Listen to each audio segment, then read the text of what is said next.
ഉണ്ടായത്തിലൂടെയും തട്ടിപ്പിലൂടെയും പള്ളി കൈയടക്കാൻ വിഘടിത വിഭാഗം ശ്രമിക്കുന്നു. കോടതിയിൽ നടപ്പാക്കുന്നതിന് അനുകൂലമായി നിലനിൽക്കേണ്ട സംസ്ഥാന ഭരണകൂടം അതിന് തയ്യാറാകുന്നില്ല എന്ന് മാത്രമല്ല, സഭാ മക്കൾക്ക് ആരാധന നിഷേധിച്ച് പള്ളി പൂട്ടി കാലം നിൽക്കുന്നു. പോലീസിനെയും ജില്ലാ ഭരണകൂടത്തെയും സഭയ്ക്കെതിരായി നിലയുറപ്പിച്ച് കാതോലിക്കത്തിനെ തള്ളിപ്പറയുന്ന വിഭാഗത്തെ പ്രോത്സാഹിപ്പിക്കുന്ന സമീപനമാണ് സംസ്ഥാന ഗവൺമെന്റ് കൈക്കൊണ്ടിട്ടുള്ളത്. കോടതി വിധികളെ കാറ്റിൽപ്പറത്തി അനീതിയും അക്രമവും നടത്തുന്ന വിഘടിത വിഭാഗത്തിന് എന്ത് അതിക്രമവും കാട്ടുന്നതിന് മൗനാനുവാദം നൽകുകയുമാണ് കേരള ഗവൺമെന്റ് ചെയ്യുന്നത്. മലങ്കര സഭയ്ക്ക് അനുകൂലമായ വിധി നടത്തി ആവശ്യപ്പെട്ട് മലങ്കര സഭയുടെ പരമാധ്യക്ഷൻ പരിശുദ്ധ ബസേലിയോസ് കാതോലിക്ക ബാവായും അഭിമന്യ സേവോദിയോസ് തിരുമേനിയും നിരാഹാരവ്രതം അനുഷ്ഠിച്ചിട്ട് ഇന്ന് 7 ദിവസം പിന്നിടുന്നു. പരിശുദ്ധ പിതാക്കന്മാരുടെ ജീവൻ അപകടകരമായ അവസ്ഥയിലെത്തിയിട്ടും ഇതൊന്നും കണ്ടില്ലെന്ന് നടിക്കുകയും വിമത വിഭാഗത്തിന് അനുകൂലമായ നിലപാടെടുക്കുകയും ചെയ്യുന്ന കേരള സർക്കാരിന്റെ നടപടിയിൽ ചെങ്ങന്നൂർ ഇടവക പ്രതിഷേധിക്കുന്നു. കോടതി വിധി യഥാക്രമം നടപ്പാക്കി തന്ന് മലങ്കര ഓർത്തഡോക്സ് സഭയ്ക്ക് അവകാശപ്പെട്ട നീതി നടപ്പാക്കി തരണമെന്ന് ചെങ്ങന്നൂർ സെന്റ് ജോർജ് ഓർത്തഡോക്സ് ഇടവക ജനങ്ങൾ ഒന്നടങ്കം കേരള ഗവൺമെന്റിനോട് ആവശ്യപ്പെടുന്നു. അവതാരം AP ഗിവർഗീസ്, അനുവാദൻ സതീഷ് തോമസ്. സഭയുടെ പൂർവ്വം ഭക്തിയും പ്രഖ്യാപിക്കാനുള്ള ഒരു സന്ദർഭമാണ്. അതുകൊണ്ട് മുദ്രാവാക്യം ചേർത്ത് എല്ലാവരും വിളിക്കുക. ജയ് ജയ് കാതോലിക്കോസ്, ജയ് ജയ് കാതോലിക്കോസ്, ജയ് ജയ് കാതോലിക്കോസ്. മർത്തോമാശ്ലീഹായുടെ സിംഹാസനം, മർത്തോമാശ്ലീഹായുടെ സിംഹാസനം, മർത്തോമാശ്ലീഹായുടെ സിംഹാസനം.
നടന്നില്ലെങ്കിൽ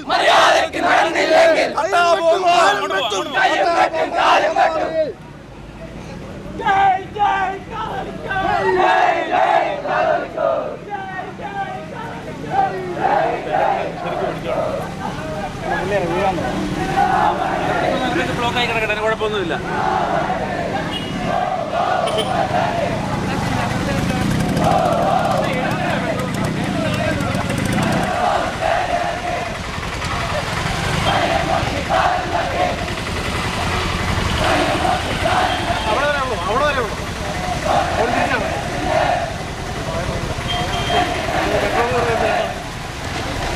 അങ്ങ് വിടക്കപ്പിനും പോകുവേ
അഭിപ്രായമൊക്കെയാണ്.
എടുത്തോ, ഫോട്ടോ എടുത്തോ, പേപ്പർ കൊടുക്കും.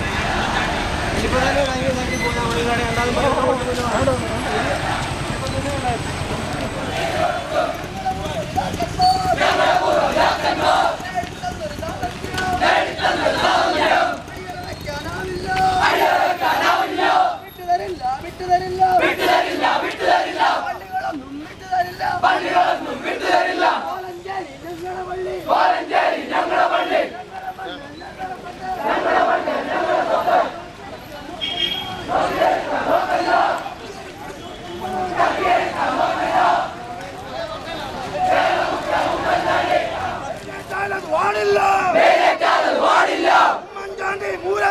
ഉമ്മൻചാണ്ടി മൂരാച്ചി വോട്ട് കളിച്ചോ സൂക്ഷിച്ചോ വേണ്ട കളി വേണ്ട വേണ്ട കളി വേണ്ട നാളെ കൂട്ടി നടന്നൂടെ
മതി